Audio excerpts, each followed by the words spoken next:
আসসালামু আলাইকুম, আপনারা সবাই কেমন আছেন?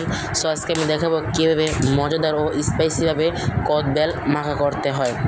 তো এখানে আমি সর্বপ্রথম একটি কদবেল নিয়েছি ও কদবেলটি মাছ বরাবর ফাটিয়ে নিয়েছি। তো এখন আমি কদবেল থেকে সব কিছু বের করে নেব। আমাকে এই কাজটি অনেক ধৈর্য সহকারে করতে হবে। দেখুন, কদবেলটি চামচ থেকে ঝরে পড়ছেই না, যেন একে অপরকে কতদিন ধরে চেনছে। তো আমি প্রায় কদবেলটিকে বের করে নিয়েছি। তো এখানে আমি একটু লবণ মিক্স করে নেব। যেখানে আমি একটু লবণ মিক্স করে নিয়েছি এবং দেবো একটু শুকনো গুঁড়ো মরিচ। তো এখানে আমি একটু শুকনো গুঁড়ো মরিচ দিয়ে দেবো, প্রায় 1 চামচের অর্ধেক। তো আপনারা যে যেমন ঝাল খান এরকম অনুযায়ী ঝাল দেবেন। সো আমরা একটু ঝাল বেশি খাই, তাই জন্য একটু 1 চামচের অর্ধেক গুঁড়ো মরিচ ও সাথে একটি শুকনো মরিচ দিয়ে দেব, যেন খাবারটি একটু ঝাল ঝাল হয়। তো এখানে আমি একটু শুকনো মরিচ দিয়ে দিলাম। তো দেবো আর একটু কাসুন্দি, যেন খাবারটা খেতে আরও অনেক মজাদার হয়। তো এখানে আমি একটু কাসুন্দি মিক্স করে নেব। তো দেখেন বন্ধুরা, এখানে আমি কাসুন্দি মিক্স করে নিয়েছি।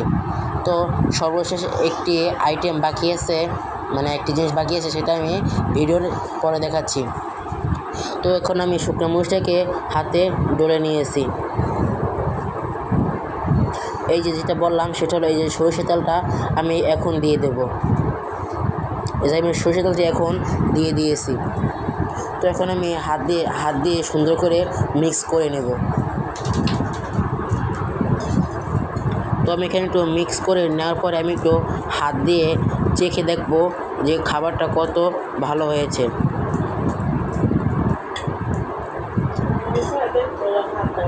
তো আমি একটু খেয়ে দেখছি, না খুব অনেক ভালো হয়েছে। তো এখন আমি একটু ডেকোরেশনের জন্য বেলের সব কিছু বেলের খোসার ভিতর দিয়ে দিলাম, যেন খাবারটিকে দেখতে অনেক সুন্দর ও লোভনীয় দেখায়। তো এখানে আমি সব কিছু বেলের খোলসের ভিতরে দিয়ে দেব। আপনারা ধৈর্য সহকারে পুরো ভিডিওটিকে দেখেন। তো এখানে আমি সব কিছু বেলের খোলসের ভিতরে ঢুকিয়ে দিলাম।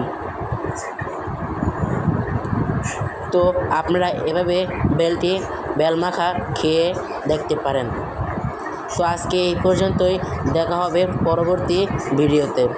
বাই বাই, আল্লাহ হাফেজ।